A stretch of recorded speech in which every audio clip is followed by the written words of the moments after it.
I don't know. I don't know. I don't know. I don't know what that was. I do know it's Morning Mike's on a Wednesday. And who loves a humpity hump hump hump day? And who's out humping China? We are. America's out humping China. The race in the sack is going to the United States. But we covered that the other day. Good morning. Good morning, you upside down pineapplers, you crazy people, the things you do. Wow. What a more, I mean, these unredacted documents that came out yesterday for Blake Lively and boy, it's a bad look for Taylor Swift. And now the latest, oh my God, the emails that Ryan Reynolds and Blake Lively fanned out, like they went to their separate offices to go and lobby the A-list against Justin Baldoni. Talk about obsession. Holy shit, are they obsessed with this guy?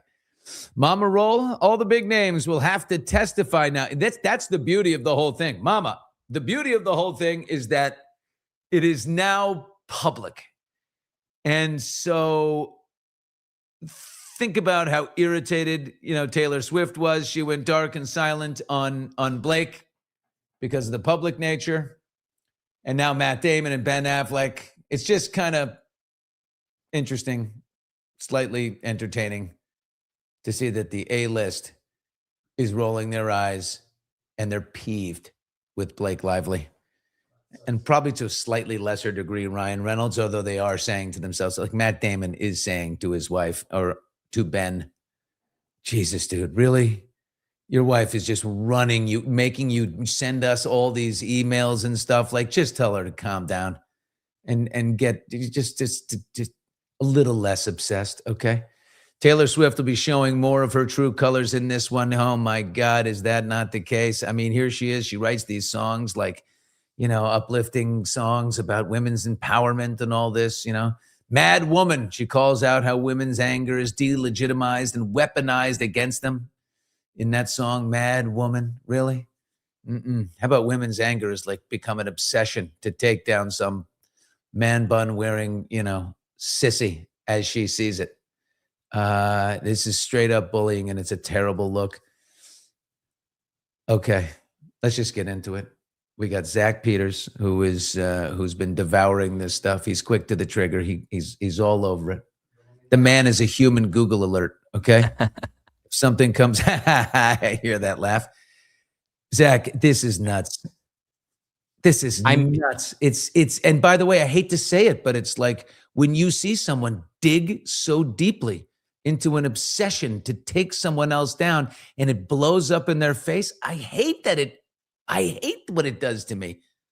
I hate that Oh, I mean, understatement of the year, Billy. Everything that we're getting right now, I mean, the way that Sony, the executives at Sony are dragging Blake Lively, seeing how she tried to loop in all of her Hollywood friends. Matt Damon and Bradley Cooper and Gigi Hadid and Taylor Swift, they are all just praying that they can hide in the corner of a cave, and they can't hide from it anymore. It has all come out that they were behind the scenes. Matt Damon's writing Sony, telling them that they need to go with Blake Lively's cut of the film, despite the fact that Baldoni's cut was resonating with audiences better. She called in all of her Hollywood friends to come and back her.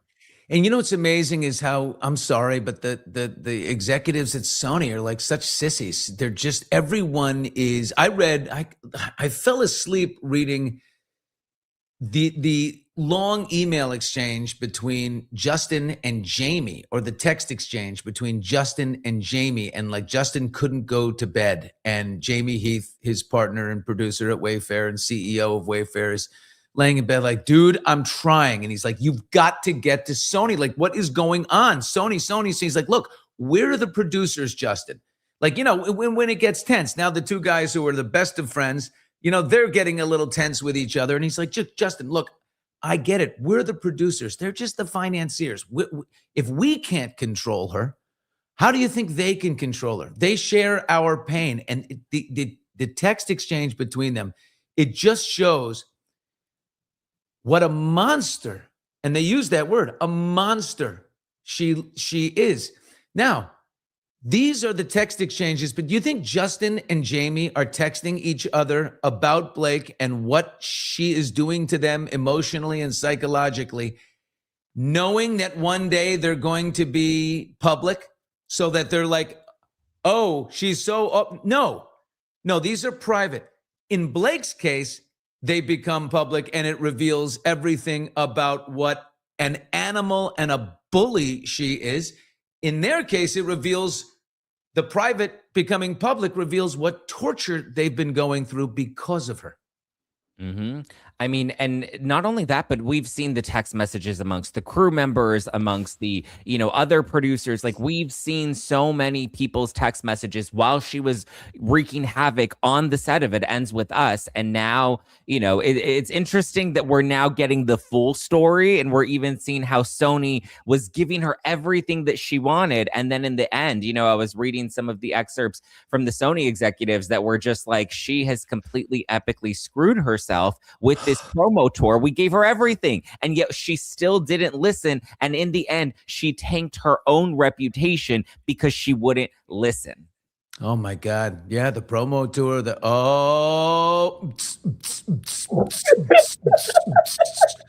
Did you do some new walling? But did you? I did. Did you hang some sound wall? What is going on? Let's talk about aesthetics. Elsie. Yeah, my husband did the sound thing. We had a lot. I told you we have a warehouse. We have a bunch of stuff, and we had like a plethora amount. And he had been wanting to do it for a very long time. And it's not like I wouldn't let him. It just, the time wouldn't ever make sense. And then one day he came home and he just literally, he didn't sit down. He just started doing it. So I just let it happen. Zach, did you know our queen? Did you know Queen is like the liquidator, like the queen of liquidation in the Midwest? In the Midwest? Yes, Elsie and I text all the time. We have a group chat with all of us.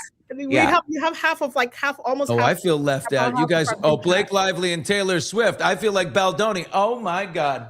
The last 24 hours. Yeah, the last 24 hours, our group chat has been lit. It's been She's wild. liquidating like crazy right now with her left hand while she talks to us with her right. Quite literally. So, Else, we're just talking. What's jumping out at you today? I'm kind of just got through these emails that they fanned out. Yeah. They fanned out. Ryan went to his office and sent his email to Matt Damon, lobbying him to watch the movie and basically just hate Justin Baldoni for us, hate him with us, make us feel insulated with our cool kids. And then Blake goes into her office and she's sending emails to Ben Affleck. And it's just desperate. It reeks of desperation. It reeks of obsession with Baldoni. Like he's absolutely deep inside of her. And I think she was hot for him. I gotta say. Wait. The funniest thing is you thinking it's an email. That was a text, Billy. All of Ryan's things, those are text messages. Those are not emails. Just think about that. That will blow your mind. Wait, Elsie, didn't Blake Lively, wasn't she rumored to have had an affair with Ben Affleck? Wasn't that a long-running thing? So here she is hitting up her alleged former booty call to come and help her secure this film. Exactly. And even the fact that, and they're not on at least talking terms recently, because she's now in certain, I love your wife. At this time, I guess Ben was still married to J-Lo. Yeah. Every time I see her, I let her know. If you have to tell somebody you love your wife in an email when you need them, that's not somebody you talk to enough to hit up for a favor. Like, well, she might have been saying, Ryan might have been right there. And Ryan's like, say something about his wife so he doesn't mistake you as flirting with him. I'm so into your wife, boundaries. I don't know. Who knows? But Ryan. What's funny about Blake hitting up Ben Affleck too is when they worked on The Town, and I've reported on this a couple of times, Ben Affleck was the director and the co-lead with her. And she literally talked about the fact that as a director, I trusted him. When he said he had it. And sometimes he would just let us film stuff that's not even in a script just to see how it would feel. And he's just such a genius. And keep in mind, that was Ben Affleck. Ben Affleck had only directed one movie before The Town. So it's amazing how when she's having an affair, allegedly, don't sue me, I don't have the money. Somehow it's fine if you want to shoot stuff that's not in a script. But when there's no affair possible, you have no chance of filming things that are not in a script, because as a director, you're too green and you're a doofus, quite literally. Yeah, she wasn't bringing up Baldoni's wife when she was telling him that she's a ball buster, never with teeth. Never. Never with teeth. Okay, so these emails, I mean, this text, this is an email. No, those are texts. I mean, unless you're looking at a legit email, everything Ryan sent. I think the Ryan one to Matt Damon was an email. That one I believe that was Everything an email. else, Okay. the ones or are text messages. Yeah. Well, this one is the one from Blake. Ben, it's Blake. To Ben. Oh, God. It's Blake. Don't hang up. Oh, no. Predictable humor is what it just really it eats me alive. I hope life is treating you beautifully. Ryan was going on and on about you recently. Amongst all that, Ryan was going on and on about you. I bet he was, about how Ben used to. Anyway, let's move on. He was blown away by you. Were you blown away by Ben? Apparently, Ben got the nudes. Allegedly. No. Oh, the photos. That's right. But they weren't her. Remember? They weren't her. That's what she claimed that they were not her. I'm not black, Zach. Look at this. She says, okay. Those words, Blake, I'm not black. Yeah, Ryan was equally effusive about your Dunkin' commercial. Oh my God. So have a Canadian fan club in my house. Anyway, I'm writing with a zero pressure ask. No, just a totally desperate one. I've just come out the other side, well, almost, of the most upsetting experience I've ever had on a movie. The making of the doc of this film would be more interesting than movie. If it's like Wild Country, Fire Festival, and Going Clear had a baby with The Room. Okay, she's just really, she's chat GPTing like crazy.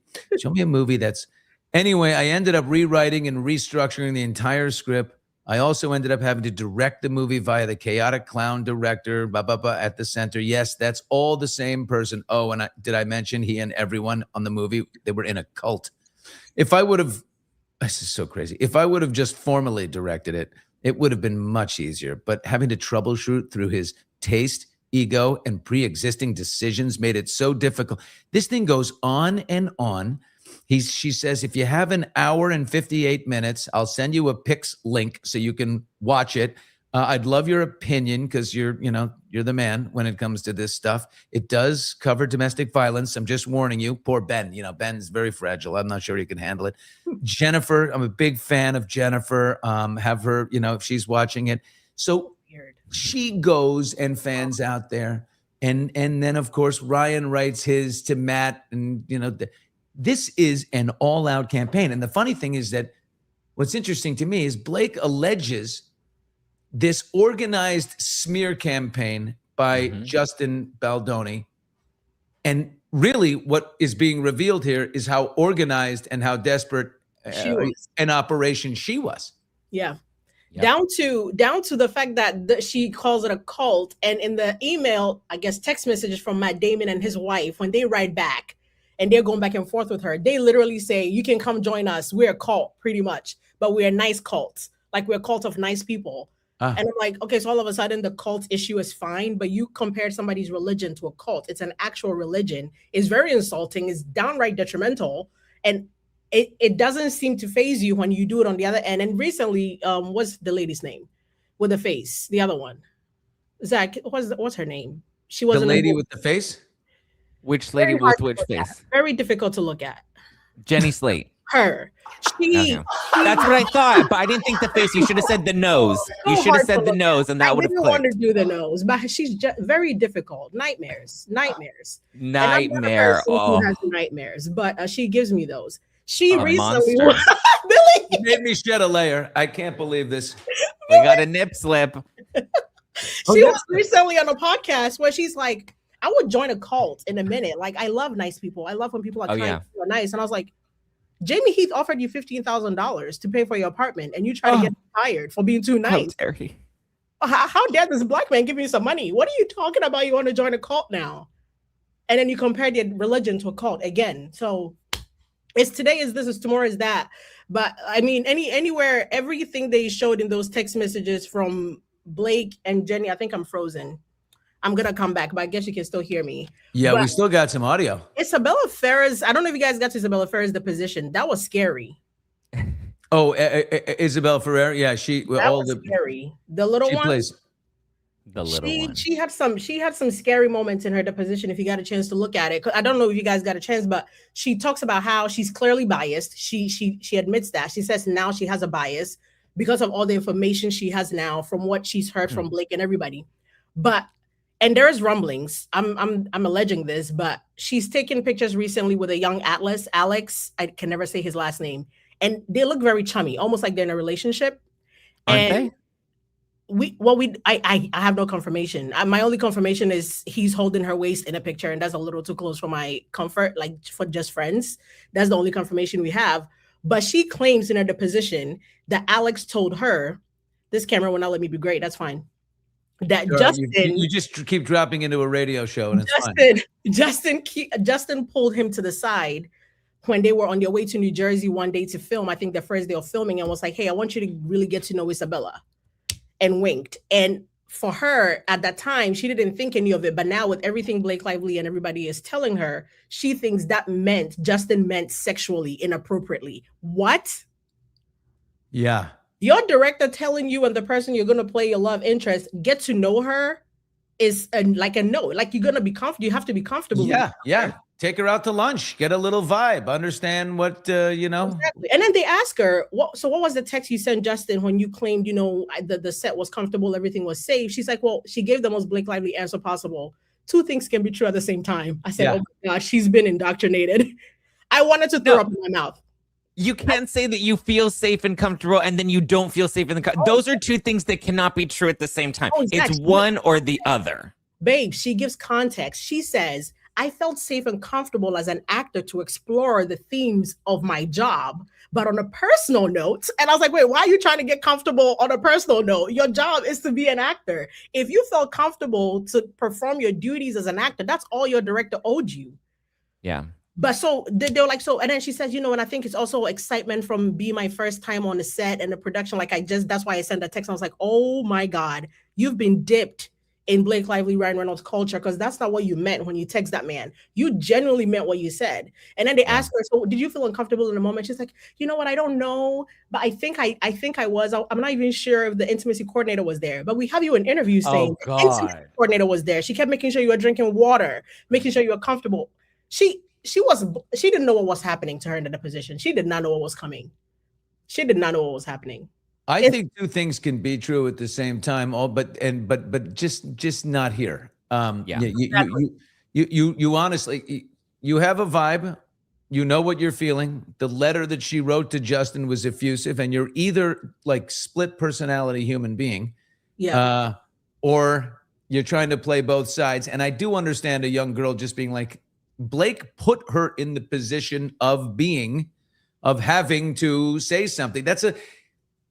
When someone has the experience and they're an older sort of, more experienced person on a production. Yep. Listen, I worked at a show for a brief 2 months. I was on a show where the main male lead of the show ruled the roost.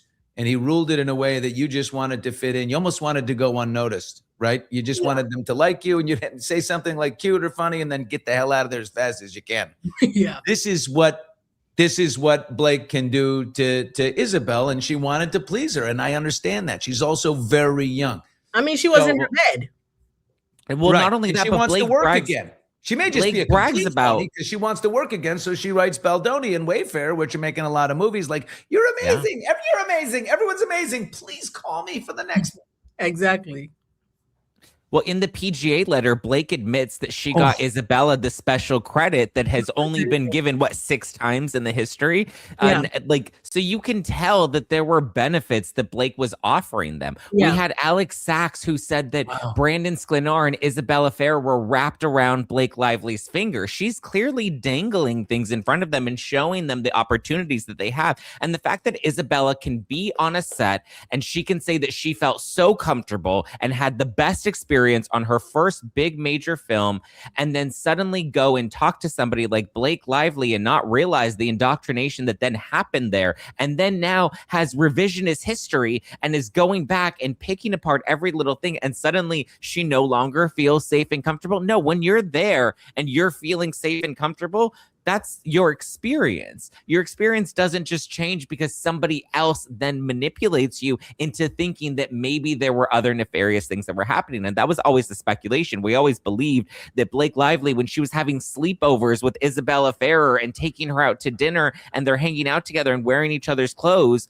we always thought that Blake Lively was probably manipulating Isabella. And now, based off of her deposition, it appears that seems to be the case.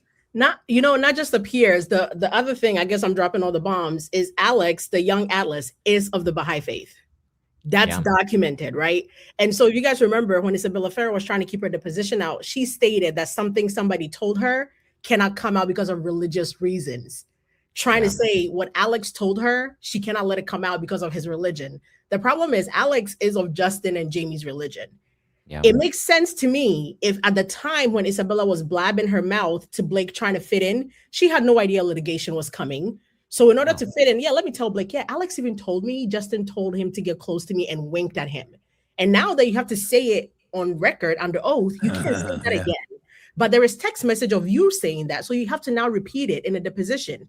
But keep in mind, if Isabella and Alex are dating, that's your girlfriend. Wouldn't you want to support her in all avenues, Baha'i faith or not? So why wouldn't Alex now jump on the docket and say, yes, Justin did tell me to be inappropriate with you? He can't say that because that didn't happen. But Isabella Ferrer has to repeat that because she texted it.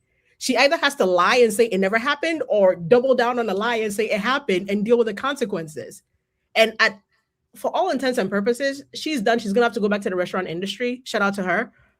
Or she's going to have the mole removed and join a Winter One act in Nova Scotia somewhere. But she's not getting another job.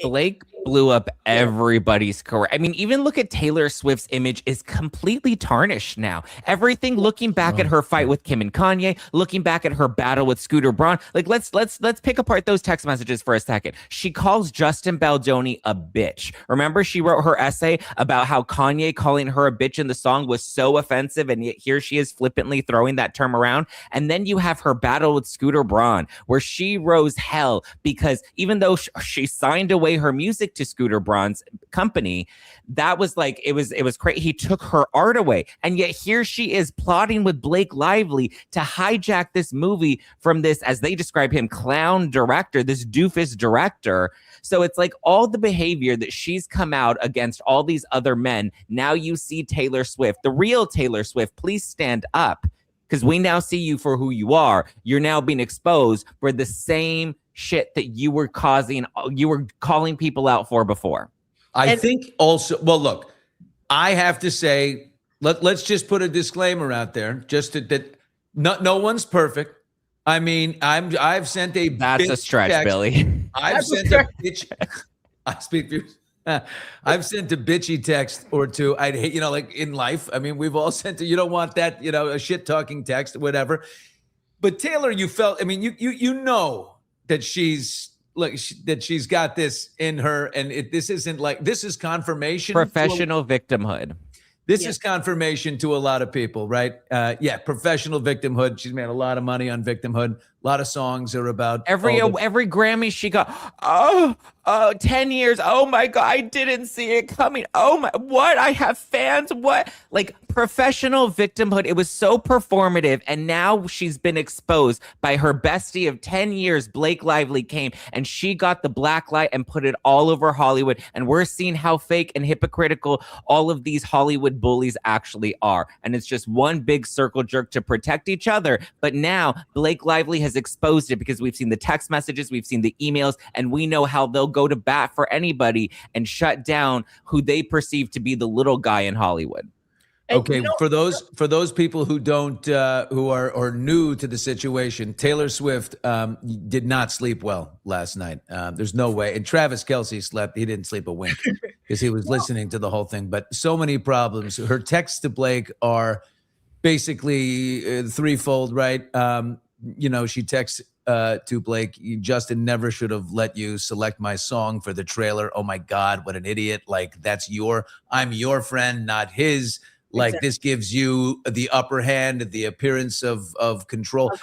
I'll do anything for you. When she texted and said, can you read my revision of the script, read this and just or just say you read it. I don't care if you actually read it. Say you did, and choose mine in his face. What it does reveal is that was not an accidental run-in when Taylor walked into Blake's apartment, and there's sweet little Justin Baldoni being brought to the slaughter, sitting there on a couch waiting. And Taylor just happens to be here. You see the text that she was on her way, and come in and endorse my revision, and let's push this bitch around. And she actually does later call him a bitch. The funniest part about some of those text messages, I don't know if you guys got a chance to get to it, is when I guess, and I love Justin for this. I guess when Taylor got to the apartment, they were expecting him to like fawn all over himself and fawn all over Taylor. But apparently the conversation went something like Justin saying, I don't really follow pop culture, so I don't really know your stuff like that. According to the text message, I don't know if you got to that yet, Zach, but I haven't slept yet since yesterday, by the way. I pulled an all-nighter. It's 10 a.m. in the East Coast. But Taylor, I guess the conversation was something of the sort of Justin not acknowledging Taylor's stardom. So when Taylor leaves the house, Blake texts her back. I wish I could pull it up right now and read it verbatim. But if my memory serves, Blake is pretty much like, oh my God, like what was bonkers to me or what really drove me mad was him trying to act like he doesn't get who you are, and because he doesn't follow pop culture. He would never say that to Steven Spielberg. And he's a man, and he likes to talk about how he disassembles toxic masculinity, but he's looking you in your face, a living legend, one of the best to ever do it, the most celebrated artist ever. This is the text message, by the way. I'm just paraphrasing. And he's saying he doesn't know your stuff. He would never say that to Steven Spielberg. And I'm like, well, dummy, he's an actor director. He probably wouldn't say that to Steven Spielberg because he would know his work. Don't nobody give a shit about your little friend. He's not listening to "We're never, ever, ever getting back together." He's not in his kitchen bopping to, you need to calm down. Like, come on. Enough. She goes on to further say, and I want to read this verbatim because when I read that part, I was like, wait, what? Are you in a cult with Taylor? Because she really and Taylor never responded, which was the best part, by the way. We never get a response to that part of the message. But she's in her feelings for Taylor on Taylor's behalf. She says, I pulled it up right here. She says, the most bonkers part to me is him saying to you, he doesn't know pop culture. It made me more mad than anything else he's done to me. Wait, what? The SH you claim wasn't bad. Justin saying he doesn't know Taylor Swift songs was more maddening to you? Oh, wait, she goes further. His entire brand is disassembling toxic masculinity. He monetizes it. He does TED Talks, but says that to you. Not only is it rude, but it's untrue. The thing that enraged me is you are in an absolute league of your own in being both the most popular artist alive and one of all time, but the most respected and awarded. That's not very true. Popularity doesn't normally coincide with laurels. In very few cases, Steven Spielberg, for example, she can talk.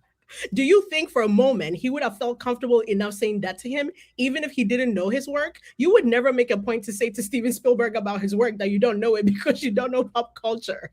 I've been raging ever since he said that, even though it comes the way you said it perfectly. He just wants to be in the room, but he wants to act like he doesn't. I see it. I understand it's opposite day with him all the time. He's so green. He thinks that makes him cool enough to fit in.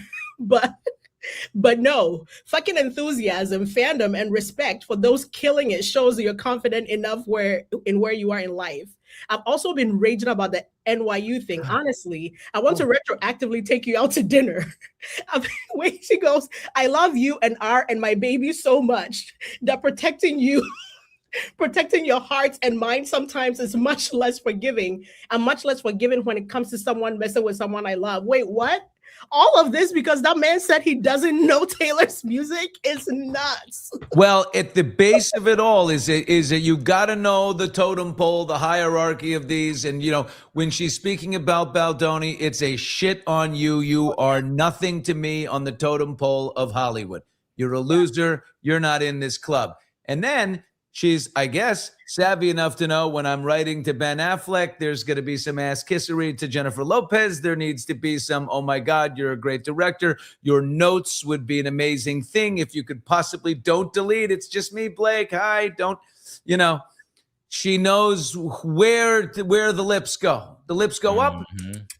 Pucker up. to Ben and Taylor and the on Baldoni. And maybe she's so exhausted and mad underneath it all that she has to kiss ass in certain places that she needs to dump all over this guy to get it out.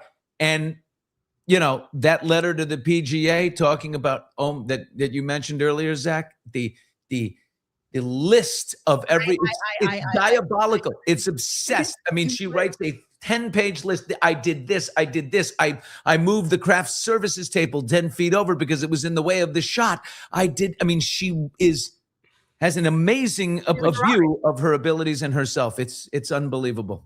Which is why it's so confusing, because it's like, are you the victim that had no control over the set, or you're Blake the Almighty that was in control of everything? Like, which one is it? Because apparently, he worked for you. So I mean, what you just fire him?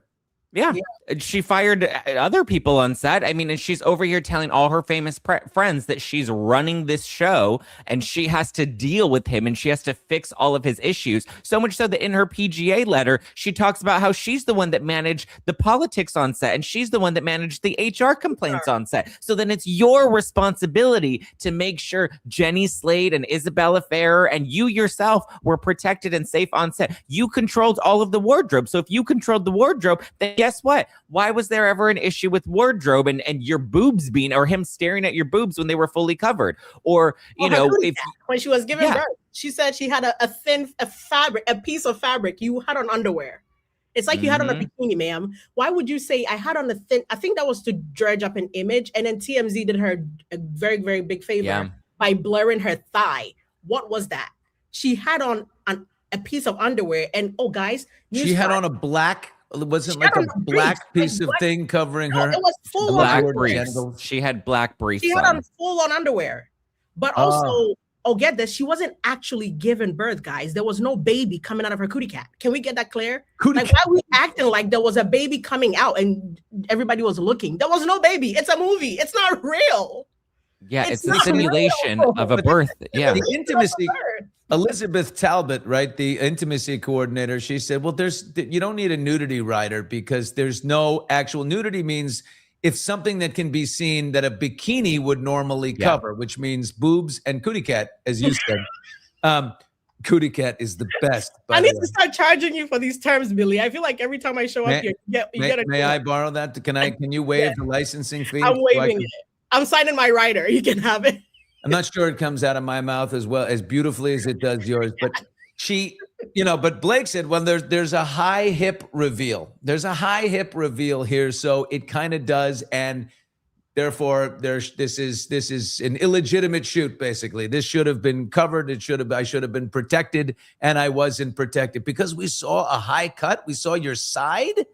Blake, women go out at night. They go to all the Hollywood events. You're showing side boob like crazy. Side boob on a red carpet. She's posted photos of herself pregnant in a bikini on her Instagram. Literally. Which reveals more than anything you could have seen in that scene specifically. But interestingly, how TMZ ran that article and they only had that still shot. And this is before the evidence hit the docket, which tells me it was likely her team that blurred that image out and gave it to TMZ because it was an exclusive that was run on TMZ before the footage hit the docket. And then when you watch the footage in its entirety, nothing needs to be blurred because you don't see anything because she's wearing black briefs, a prosthetic belly, and she has a hospital gown as she's simulating a birth, which she has done multiple times. And let me tell you, when you're giving birth for real, like she did quite a few times, you're not wearing black briefs. Exactly. That's the part I wanted to get to. I wanted to know when she was giving birth, did they give her black briefs to wear? Like, what is this woman doing? Is she suing her doctor for SH? No, but Zach, I have a bigger one for you though. Who had the edit? Whose final cut are we watching? Oh yeah. It's just weird that there's an intimacy coordinator in a birth scene. Okay, that's intimate, but don't you're like an intimacy coordinator, you're like, why would there even be, this is, intimacy coordinator to me is contact between two people. Partners. Yeah, partners. Guys, I feel like you were giving her too much credit. Let's say there was an intimacy coordinator. Let's say you did have on briefs, full on boxer shorts. When you got in the edit, we are seeing your cut, Blake Lively. This is your edit. If you didn't like what you saw, what stopped you from not showing us what you showed us? Yeah. True. But we ended up getting that in the cut. And she threatened to halt production how many times? Over So everything. if she really wanted to walk off that set in the birthing scene, if there were people that she was so uncomfortable they were just walking around, she could have walked off that set at any point, because she's done that throughout production and post-production. We're now seeing all of this behavior and how she was holding things hostage. Yeah. And we don't just have her accounts of that. We have the crew members that are complaining about that in their text messages and their group threads with Justin Baldoni and his team. And it's like, we're seeing that she had full control. So anything that happened to her, which at this point is still pretty benign, but anything that did happen to her, she could have stopped and prevented in that moment. Yeah. And I'm looking at, when I was reading Isabella Ferrer's Deposition yesterday, she talks about there's a scene where I guess she's eating ice cream or cookie dough and she licks the spoon. And she says at the time she thought it was inappropriate for a 16-year-old. I'm sorry, hormonal 16-year-olds are licking the spoon when they're eating cookie dough. But since Blake Lively and you were so buddy, by the way, and Blake was the one that made it a big issue that an underage character was doing that. Again, Blake had to edit. That's a scene Blake could have cut out. I don't know why people keep letting her get away with that. You had to edit. Well, first of all, cookie dough. I mean, have you seen American Pie? I mean, there's a lot more things you can do with baking products. This is very, very simple. I don't know why people are making such a fuss. Why? But wasn't Gossip Girl based off of kids in high school? Indeed. Literally wasn't the first episode of Gossip Girl Blake having sex on a bar with her friend's boyfriend? And they're technically underage. The characters are underage. All the actors were of age. But all the scenes in, I think at least the beginning seasons of Gossip Girl, where there are a lot of intimate scenes. These are bad kids in New York doing naughty things with each other. No, the woman is all of a sudden. I just know she's not well. Like, she can't be well. There is no way everything is drugs. It has to be drugs. Alleged. It has to be, because it doesn't make today the sun is shining. Tomorrow is pouring rain. Tomorrow it's a hurricane. No, it's snowing now. But I didn't say I want snow. I said I want rain, but I don't want rain. I want sunshine. No, I literally watched her WWD interview. I posted on Instagram earlier today. She says, they ask her, what is the criteria you look for when somebody approaches you with a project? I'm going to try to keep a straight face when I say this. She opened her mouth and say, honestly, I look for kind people. Bitch, get out of my face. Look at the comment below. Get out of my face. The cookie and the spoon was in the book, remember? It's in the book. Blake, but you love this. You go crazy on this, Elsie. I lose my mind. But Isabella Ferrer says in a Deposition, she read the book 3 times. So you read the book 3 times, but you still somehow found that inappropriate. So it's either you never read the book, or again, you're super biased and Blake is doing your thinking for you now. But why is the issue with Justin Baldoni, who's the director of the film, but yet there's no issue with Colleen Hoover, who wrote these actual scenes in her book? Exactly. Who were give me the list of in order, do you think, the people who are now outed? They're part of this. Their names have been mentioned. They're the number one on the list of fuck. Like, who's on the phone with their PR company going, no shit, we got to put this out. The list in order of panic. Is Taylor Swift at the top because if she's got the most to lose? Yeah, I think Taylor's at the top. And I think also she's the one that came out. We hadn't heard anything from Matt Damon's people. We hadn't heard anything from Ben Affleck. Taylor at every. And you won't unless the heat continues. They are smart enough to let. But not only that, I also feel like it's fair to assume that Ben Affleck and Matt Damon and his wife, they were just under the assumption that this was a chaotic set because that's the narrative that Blake was given. Sure. Taylor Swift, on the other hand, you're seeing her complicit, and where she basically lied and said, I had no part of this. I wasn't even supposed to be at that meeting. And now we have the text messages that show that Blake specifically asked her to accidentally walk in on this meeting. So Taylor, I think, has more culpability, and Taylor already came out early on and was like, I had nothing to do with any of this. I didn't even know the dude. I had nothing. And now we're seeing that the text messages contradict that. I think Taylor is at the top of the list. And then I think the cast, Brandon, Jenny, Isabella, they all look bad too because they decided to put their money on Blake rather than have any real, thoughts of their own. Yeah. Taylor, who put her money on Blake. Look, they had no idea that Blake was so obsessed with Justin Baldoni. And so they kind of like, okay, that's our girlfriend, I guess. And so they went with her. Taylor, that's the root of Taylor Swift being pissed off. She misplayed this. We knew she had it in her. Yeah, but she had it in her. down to the text messages, we know Taylor knew. At first, I was like, maybe she didn't know the litigation was coming, but we know because one of the last text messages we have is Taylor pretty much asking Blake, is everything on track? And earlier we were looking at, there were pictures with Ronan, the guy from New York Times. Ronan Farrow? Yeah, them going to dinner together. And the assumption at that time was Taylor set that up for them. And so there's the text message. At that time, Taylor was kind of mad at Blake because I guess Blake was sending like mass text messages. And Taylor was in her feelings in those text messages. She says, I guess Blake kind of realized something was going on. If you have a second, I can read it right here. She says, Blake writes, is a very, very big paragraph. Hey, just checking in. I have no reason to ask, but I don't know. I've been feeling like I should. Is everything okay? This is December 4th of 2024. I feel like a bad friend lately. I was such a sad sack who only could talk about my own shit for months. You were generous to not only be a key person for me during all this time, but also let me off the hook for being so in it. Keep in mind, I wanted to say something when I came on here. Through all these text messages we're seeing, they've called Justin Baldoni everything but a child of God, but there is not one word of him being a harasser. Yeah. Right. Just to remind everybody, by the way, they've called him a clown. Not a pig. Just stupid. Green. They've called Doofus. him Right. So you think Taylor and like Matt and Ben and some of these people like, I'm so sorry. So and why are we doing this again? I can't remember. Right. Oh, he SH'd me. Okay. There is none of that in the text message. She goes on to say, pretty much she feels tension between Taylor. I'm gonna jump. Then Blake brings up, and I suffer from toxic masculinity, so I can't be needy, but also I want to know everything is okay. So I'm asking. I always want the opportunity to be a better friend. Taylor writes back.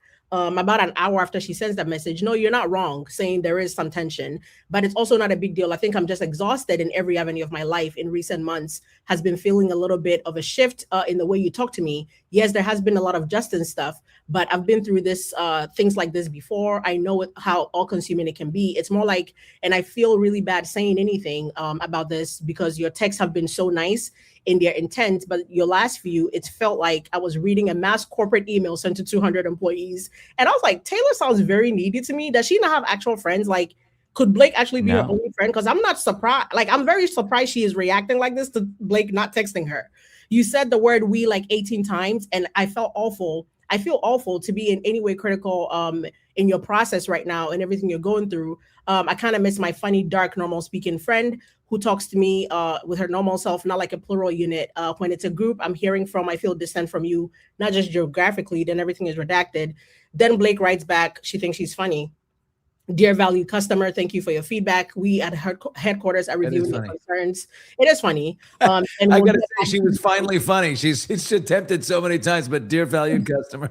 Yeah, and we'll get back to you in a timely manner.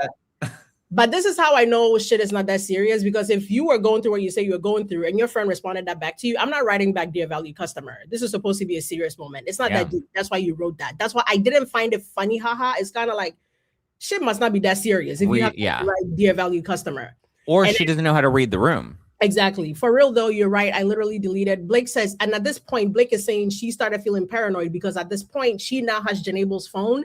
And she claims in this text, I've been reading messages that were not meant for me to see. So now I'm kind of paranoid that if I write something, somebody else will get their hands on it. So I've been writing like not the way I talk. She says that.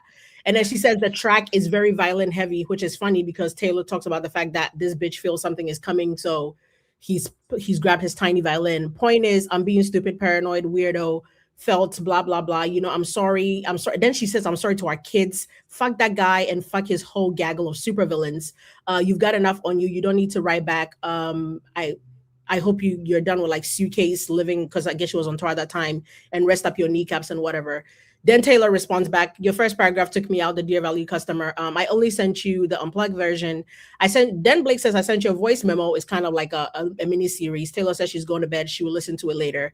Then this is where Taylor sends the screenshot of Justin saying he had been sexually traumatized in the past by his ex-girlfriend. And then Blake says it rings different when he doesn't tell you the whole story like he did. He told me in the car. He's being honored at Vital Voices. That is the award that got taken back from him like damn near 24 hours later. They talk about that here. Taylor says, this is so disgusting and I hate that he's so clever about this shit. Blake says, this inspired event celebrates men who use their platforms to influence leadership and elevate women, combat gender-based violence, and promote gender equality worldwide. Taylor says, well, not him. Blake says he's not. He has a team. She starts talking about her PR team, but at no point does she explicitly say this man did anything to him. It's just how she just can't stand the fact that he's a soft man. It's like obsessed. literally, it's obsession. It's obsession. Downright obsession. And then Taylor talks about, there's a point where Taylor talks about welcome to Hollywood, Justin. And later Blake texts Brendan Sklenar about how she was going to hand him a career. And I'm like, what do you, he has a career. Oh, and you saw him avoid. They're asking him about Blake, and he never mentions that it's Blake that sort of set up the meeting with Paul Feig for, it's nuts. No, he said it was Sydney Sweeney. But not only that, but now we know that she even made much hotter commodity. Blake, PGA Mark worthy Blake made the joke to Brandon Sklenar about pimping him out, and she said, "What'd you say? Put on a skirt, Sklenar, and get on the corner." Yep. Yeah. And so here she is, the one who's in charge of the politics and the HR complaints and making sure everybody feels safe on set, calling her boots sexy to all the crew, making jokes like this to Brandon Sklenar. And suddenly, there are double standards with that type of behavior on set. Yeah. What do you think? So this trial is May 18th, way off in the spring. What's going to be? I think about Stephanie Jones, the publicist, apparently got in touch with Blake through a third party and said, I've got Jen Abel's phone. You need to see all this stuff. We had just mentioned Jen Abel's phone. So what, with all the shit that's piling up for Blake here, she can barely see over the dung heap. But what does she need to bring into that courtroom? That phone better have some things in it that are pretty. Right, that are pretty damning. Well, tomorrow determines everything. Yeah, well, but the argument is that the information on the phone wasn't even Stephanie Jones's information to access, that it was an invasion of privacy. That's what Jennifer Abel is suing Stephanie Jones for, saying that was my personal phone number. That's my personal data. Yes, you technically owned the device because you're my employer and you gave me the device, but that's what the phone number came with me into the company. Like her middle school. Yeah. It was her personal phone. She didn't want a new number. So Stephanie Jones said, I'll give you the device, but you can keep your personal number. And so that's where that's going to be really important in court, is whether or not those text messages belong to the company or those text messages belong to Jennifer Abel personally. Even after she quit, Stephanie Jones was still accessing her iCloud. Accessing her iCloud up until January of 2020. Yeah. Yeah. So that's Stephanie was still going through her stuff. And then these co-stars, the cast members, are going to have to step up. They're going to have to put up or shut up on her behalf. They're going to have to pick Isabel Ferrer can write two letters and two things can be true at the same time, but two sides of the courtroom can't be chosen at the same time. So what is she going to say? What is Jenny Slate going to say? What are they all, they have to, I think going to be Jenny's going to dig her heels based off of Jenny's deposition and based off of where Jenny stands. I think Jenny's going to continue to dig her heels and go to bat for Blake. But Jenny just sounds like a horrible person. I mean, the complaints that she made, her complaints were that the set was too huggy and that Baldoni was interacting with fans. And she didn't like that because then she was going to feel pressured to have to interact with fans too. And she's a private person. And he called her pants sexy one time. And all of these things. Ever heard the word sexy? All of her 5 complaints that she went off to Angie Giannetti and was like, these are my 5 grievances, all of which appeared to be pretty benign. And Angie even gave her the option. She's like, do you want to file a formal HR complaint? Do you feel like the sexy comment was harassing in any way? And she said no. She didn't feel like it was harassing. At least she had the self-awareness to say no to that. Angie Giannetti, the Sony executive, also, by the way, I like watching. She's in there. She's the one trying to punch up the sex scene. She's like, hey, guys, this is an R-rated movie, okay? I'm seeing a lot of PG contact here. And Sony, the woman, the females, Angie, is saying, give me some more action, baby. I want more contact. Yeah. Isn't Angie the one that called her a terrorist? Angie, a terrorist? Yeah. Called her a terrorist. I love her. Let's get her out here. I want her on the stand. Alex Sachs was kissing Blake's ass. Andrew was like, yeah, she's a fucking terrorist. But, it's interesting. And I almost hate that we got everything yesterday because my brain is kind of like, playing ping pong in my mind because I read everything. Again, I still haven't slept. But when Blake starts talking about how, when she's telling everybody, I directed the movie, I rewrote, I restructured, I did this and that. She actually at some point tells, I think, Ben Affleck, I should have just directed this outright, man. It was never an option. Nobody offered you a director's job. You got the job as an actor. But then we remember her Forbes interview. I like to go into projects as an actress. And once I book the job, I go in and I pull the rug from under their feet. It doesn't work like that. Since you want to bring up Steven Spielberg, are you walking into a Steven Spielberg production and telling him, if he says drop trowel, you're dropping trowel? Oh, that's the documentary I want to see, right? Of her, please, of Blake working for Spielberg and showing like, when I get there, believe me, they think I'm an actress, but when I get there, I start PGA Mark, this is what I did on Steven Spielberg's movie. I handled the lighting. I moved us from Boston to New Jersey. I moved the flowers into the right I mean, crazy. Oh, please give me that. Please. There's a deep insecurity here. That's what it just boils down to. There's just this deep insecurity. Hollywood is you got to have sharp elbows in any business, I guess, to get to the top, but in Hollywood especially. Yeah.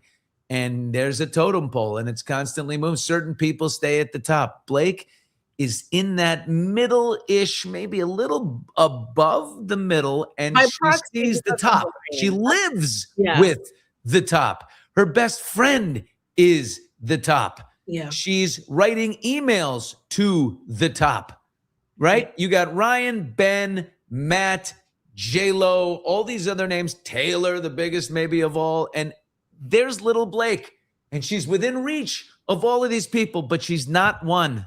Yeah. And she's pissed about it. And she's like, fuck you, Baldoni. I shouldn't even be associated with you. You're like the CW guy. Like, what's going on here?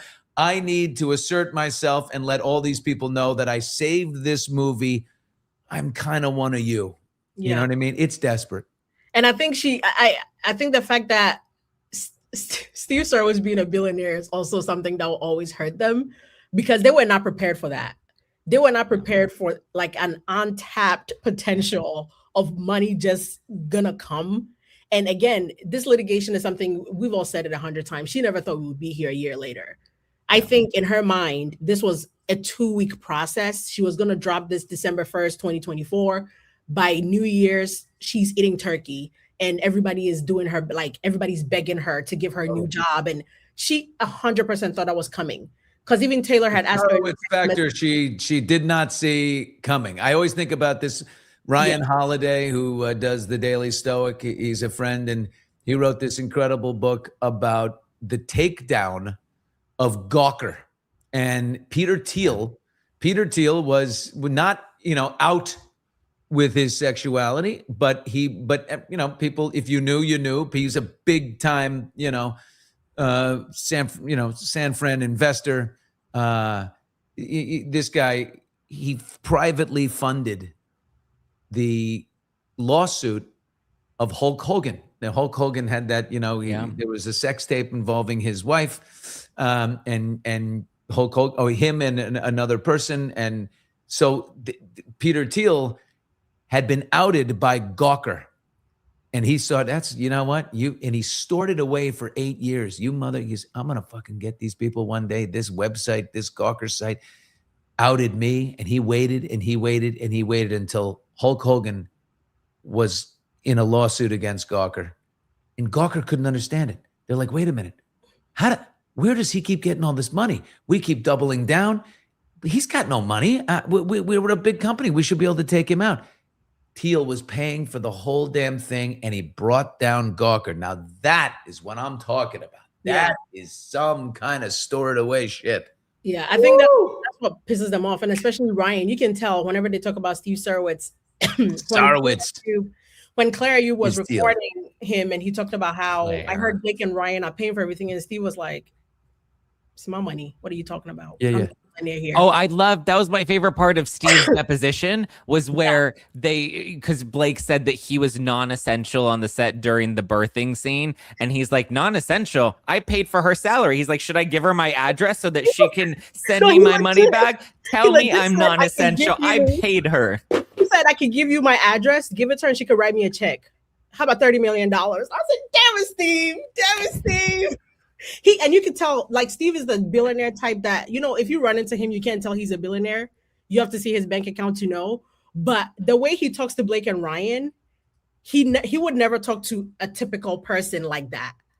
He despises the way they think they can treat people. So he lives for every moment to talk cash money shit to Blake and Ryan. He's like, run me my $30 million. How about that? How about that? And I think that's what hurts them the most is Justin Baldoni could never, I mean, Wayfair could have never afforded this. And they even bring it up in the other position. They asked Jamie Heath, if Steve Serwis wasn't funding this, could you guys afford this?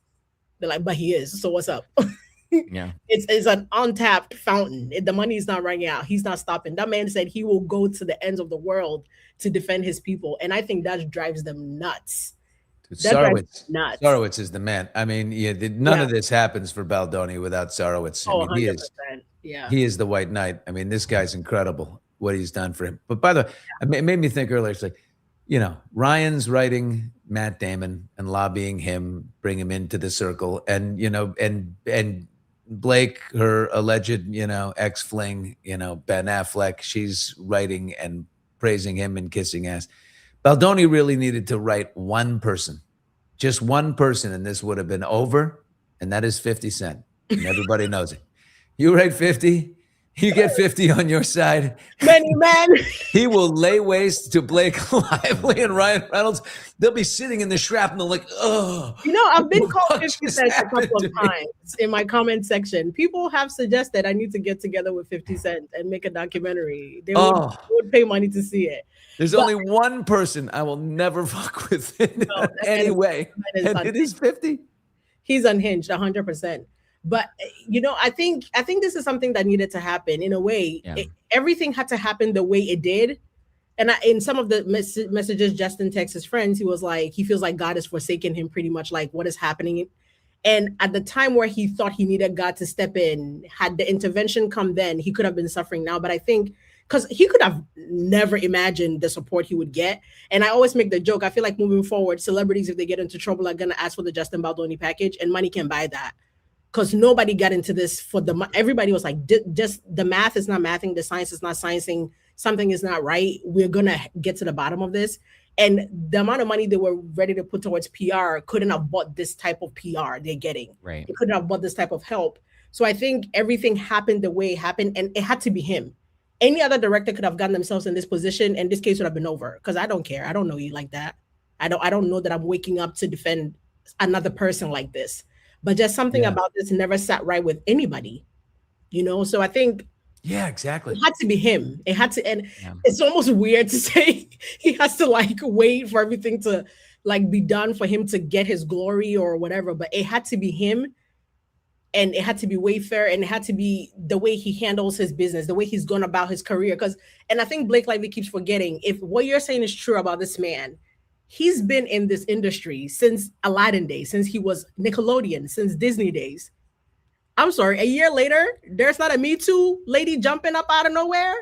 Yeah, you would think if there were all of these, infractions in the past. I mean, the second you get one accused, look at Tyler Perry, right? Everybody suddenly wants to come out of the woodwork, and everybody suddenly has a story. We saw it happen with Harvey Weinstein. We saw it happen with Kevin Spacey. Every time we're seeing it happen right now with Timothy Busfield. More accusers come out, and not one other person from any other set that Justin Baldoni has ever stepped foot on has any sort of grievance to air outside of Jenny Slate not liking that he's outside talking to fans. Yep. Not and I wouldn't even give him. I wouldn't and even. Isabella licking a spoon. And then Isabella trying to hug Justin in the behind the scenes footage, and Justin be like, "Yeah, no, it's gonna be a high five, babes. It's gonna have to be a high five. I can't hug you." But let's just give Blake Justin's career on Jane the Virgin, right? Forget everything else. Pick the entire 5 seasons of Jane the Virgin, whatever. And he had I watched Jane the Virgin. The man had 6 girlfriends or 7 girlfriends through Sophia Bush, Gina Rodriguez. There's this other beautiful actress. I can't remember her name. But pretty much he went through 5 to 6 girlfriends. Almost every episode, the man had an intimate scene with somebody. Almost every episode, he was either in a bed with somebody, it was a kissing scene, it was something. There were no virgins left when he was done. Yeah, and that was, there goes Elsie. Why do you do this? Billy, get it together. Lock it. We're here to do a job. I know. But you're telling me that entire series, all the women that worked on that show, Gina Rodriguez was pretty much in the bed with that man every episode. You don't think the woman he Where's Gina? officiated her wedding. Yeah. Yeah. He officiated her wedding. He married her. Like, are you kidding me? Sophia That's Bush is very, That's an very outspoken. inconvenient fact, isn't it? Sophia Bush is not afraid of saying anything. She would have been out here. I love She's her my little niece. raspy voice. Wait, Yeah, she's very big about being a feminist. What? Sophia Bush is your niece? She's my niece, Sophia. Why don't I know when anything she was about the little, Bush? I remember a Christmas one time. We gave her this little Barbie collection. She just exploded. She was so happy. She was such That a is sweet kid. wild. I mean, It's I not- just It's found not out you true, were related to. Elsie, that's not true. Yeah, and Reggie Bush is my brother. Okay. Yeah, Oh, okay. That I believe. mom's favorite. That I believe. I'm falling for the Reggie Bush situation. I'm falling for that. No, but the only reason I fell for the Sophia thing is I just found out about your real Bush people. So I thought I was left in the dark again. Look at you. No, but honestly, like there would have been one to be debunked. There hasn't been a fake one. Like, you know how like they come out and you find out it's fake. It's Of course. Remember When, I look Schwarzenegger, whatever, he was running for governor and there was like, he got a groping charge. And then there were like 12 more people that were like, oh, he groped me. Oh yeah. Yeah. So There's always more. I feel bad for him, but at the same time, and again, we've seen their text messages, and I think that's what Blake was not counting on. She really thought she could get away with this, sealing everything till way later. But tomorrow is going to be a big day after the hearing. I am so mad I can't be there, but we're going to see what we are left with after tomorrow. And that's you were asking before what she goes to trial with, that tomorrow is going to determine a lot of that. Set the stage for us tomorrow. Set the stage for us tomorrow here. What time are things going down? It's supposed to be 11 o'clock, 10, 11, and it's supposed to be about 2 hours Eastern. And I wish I would be there, but Carol will be there, docketupdates.com. Carol will be there live. And Zach, I don't know if you want to take me on another vacation to New York. You guys, Zach sent me on an all expense paid vacation to New York a couple months back. Listen, when we go to trial, I say we go. I'm planning on going to New York, but tomorrow we'll determine whether or not. One-bedroom apartment in New York, and I'm willing to stick all of you in it. Okay, but in the same bed. Just me. I'll take the couch. Elsie and Zach, you guys get the bed.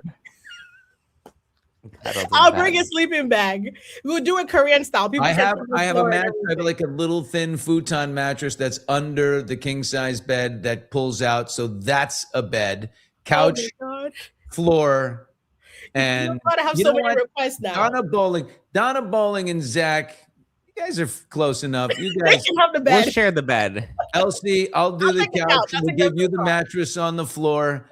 And this thing has to be filmed. I mean, this is just. I literally said that. I said we need to go to the house. But that's if we go to trial. I mean, at this point, do you guys think that she's even going to go to trial? I mean, her case could be completely gutted after tomorrow's hearing when they determine whether or not any of her claims even stick. Because like Baldoni, he had what, two or three. We can throw it out. Yeah, well, because Baldoni had like 2 or 3 claims that they were willing to let him move forward with, but they weren't worth fighting at trial. So he threw in the towel. I think we still see a trial only because I feel like, the judge has seen what he's seen. If he was going to make a decision, I feel like he wouldn't have pushed for the postponement. I think there will be a trial. I just don't know how much we're taking to trial, which I think is what she's not prepared for. Because I feel like if they told Blake, do you want to take the SH to trial or the retaliation? She'd be like, the retaliation. The retaliation should be all about the retaliation. But here's the thing. There's no retaliation without the SH. I know. Need both, I know. Yeah. And now that we have the text messages of you pretty much talking to everybody and their mama about everything but SH, like you were not concerned about that man SHing you. You were concerned about boasting that she was in control of the entire film, pre-production, during production, post-production, the editing, the wardrobe, everything, the script rewrites. She saved the movie with her script rewrite. She should have been the director. Yeah, I'm excited for the New York jury to get their hands on her. Can you imagine people waking up from Brooklyn, the Bronx, whatever, to come to a jury? How do you get out? How do you get out right now? Like, she's got to be, this is a really bad day. This is, and by the way, the timing of this is just unbelievable. And so then you've got the hearing and Friedman. Yeah, someone said, this is, I wish I could be there tomorrow. Oh, he's a big guy. But, for her, like, you want it to end. You want a side door right now, some way to get out and save face. But I think she's in a Lance Armstrong situation here. And Lance was like, I can't get out. I'm 2 balls deep right here. I'm balls deep in this thing. I have literally lit up everybody around me with a fire gun. I'm staying in it. And I think that's where she is, point of no return. I think she had about 3 weeks after the initial complaint to claim postpartum depression, and she missed. I said as much. She had like 3 good weeks to say, you know what, postpartum depression got me. My husband was in London, Vancouver. He didn't trust the situation because every time I've worked with a man, I've slept with a man, allegedly. Allegedly. You can't sue me. I don't have the money. Yes, you do. You liquidating machine. I don't got it. Don't sue me. I promise I don't got it. I know what you're doing in there. You're like Breaking Bad in that, Lynette. You got that warehouse has got all kinds. It is kind of like Breaking Bad, isn't it? That is kind of to put it that way. But yeah, no, I feel like she had 3 weeks to say, you know what? I don't know what was happening. My judgment was clouded. My husband said I was fat. He wouldn't let me be Lady Deadpool. I was mad. Justin was the nearest, softest cushion I could punch, and I punched, and he never punched back, so I thought I could get away with it. And Taylor was like, you got this, girl. And I realized I don't got it, girl. But now it's been 365 days. Yeah. Well, not only that, but I think prior to us getting all of this new information, she had an out. She could have blamed Ryan Reynolds. She could have said, he's the one that's making me do this. Like, my husband's spearheading this because he was jealous. Like, that could have been her way. She could have blamed Stephanie Jones and said, Stephanie Jones is the one that convinced me that there was a smear campaign. And I took her word at face value. She showed me certain messages. I didn't know any better. She had so many opportunities to get out of this at the beginning, but she kept trudging forward to the point where we now see how complicit she was in this, because we're seeing her own emails and her own text messages that show she was fully charging this train. Her and Ryan were working together and getting all their Hollywood friends to back them. Yeah. Down to when it got to the bake-off, because they were supposed to have a bake-off when Justin's thing scored better, and she knew he would win. That's why she started panic texting all her X-Men. Wow, I said it again. Sorry, guys, allegedly. It's like a disease. I can't be cured of it. It's just, I'm too honest. That's my problem. She started texting all the men she has slept with in previous productions. Allegedly, I'm not the one who said it. That's just what the history tells us. Because why were you telling people to now write Sony, telling them you saw it and it was great? You could have just let the work speak for itself. And then without ever seeing Baldoni's cut. All they saw was her cut. They never got to compare it. Exactly. She's like, when I'm going to the bake-off with him, and Colleen wants this. Colleen, and that's my perspective. Colleen is ready to move on full steam ahead. Colleen hates him. What? We saw Colleen crying boohoo tears when she met that man. Because Colleen Hoover could have been Colleen Hoover, but Justin never touches it ends with us. Colleen Hoover is not Colleen Hoover. Yeah. That was the first time like she got like somebody actually cared enough to make her book a movie, because the first time she got scammed. She says as much. Yeah. After Justin touched it ends with us, everything fell into place. Everybody wanted a piece of that. So to say that Colleen hates him, no. Colleen was never picked in high school, and you picked her, and she was like, oh my gosh, do I have a friend in Hollywood? Yeah. Fuck Justin. I'm going over there to the Reynolds house. Yeah. And now we found out Colleen was at the screening, because she says as much, that she flew to New York when she did the Friends and Family screening. We never knew that before. Is there seriously a way that this could be over after tomorrow? Is there an off ramp here or no? I mean, can't be. I think there's a chance, but it's like, but it depends on how much of her case gets gutted by the judge, you know, how much of it's left, and is it worth even taking to trial at that point? I mean, and I can see her being like, oh my God, the judge threw out my case. He's against women. The court system has failed women, and letting that be her new narrative. The reason she can't say that, every time we got mad at Judge Lyman from last year till now. Yeah. He gave her a lot of good. Yeah. He gave her everything. I think he did it intentionally. I think he did it intentionally to be like, listen, and I've said this from the beginning. I know people would get mad. I was like, listen, I think there are times where he looks like he's being biased, but he's giving her enough rope to hang herself, and we're going to see how this all ends. He gave her the rope and the shovel and the extra sand to cover it up, because, and Justin can't settle. After you leak his address, he can settle. He can't settle. Like, it has to go where it needs to go. Like, what did Michelle Obama say? When they go high, go low. When they go low, go high. No, I'm going to hell. When they go low, we go high. No, but no, I'm going to hell, and Justin needs to be ready to go to hell. Like, you can't let her off again. And I think Brian Friedman said as much. He needs vindication, and a settlement doesn't work unless a settlement is going to come with, I apologize, I made it up, I'm lying. and she's not gonna cop. She's not gonna do that. So, Zach, that's what Elsie she's not looks gonna like cop when to she's that. drunk. That picture. You were frozen right frozen? there. This is what Elsie looks like when she's drunk. Oh my God!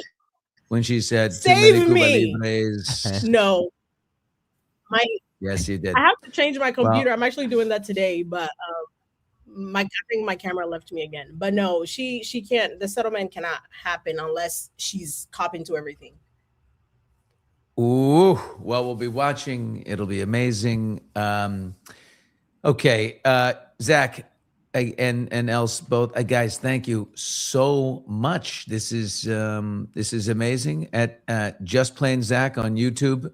If you haven't subscribed and you're in this room right now, do so. Els Rich on YouTube as well, and Instagram for both. Subscribe everywhere. These are important people. They know what they're doing. And make sure you do that. And if you do it, then it gets done. Did you just change your voice, Billy? Yes, I have many voices, Els Rich, and that's where I'm going right now. This is my subscribership pitch voice. Okay, do it. And it gets done. Okay, and if you haven't subscribed here, please hit that thing. Please hit that thing if you haven't. And I love you all. Guess what? I get 10 o'clock. We're going to be back live on Hot Mics with Megyn Kelly. Okay. Megyn Kelly. We're going to go with Megyn. We're going to talk about the first year of Trump. And I can tell you this, we're not going to agree on everything.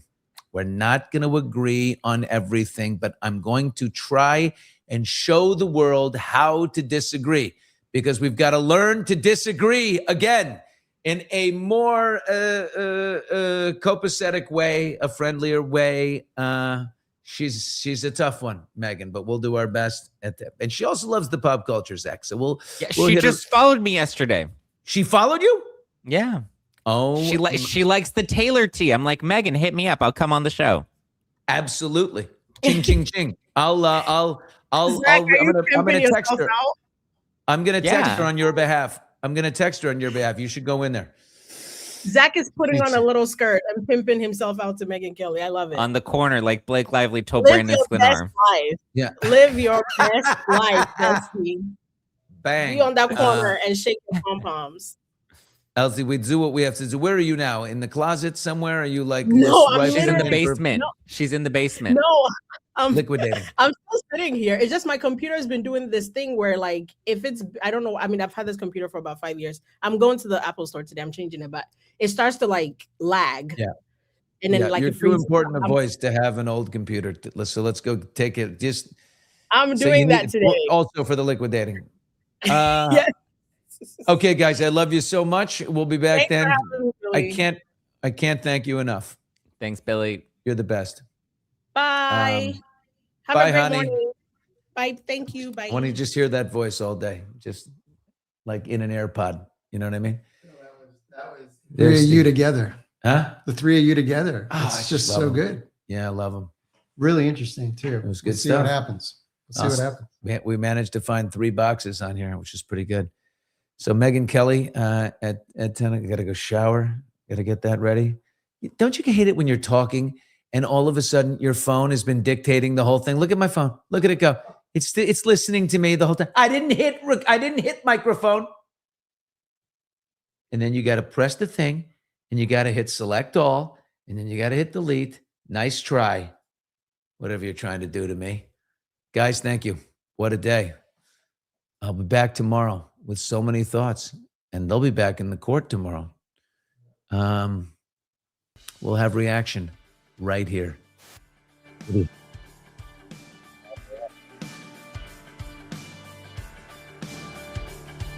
And the sprinkler. Card.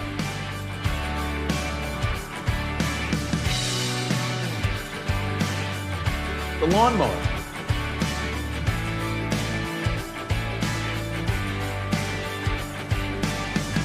What else? What else do you want to say? You ever seen the lawnmower? You got to really give it up.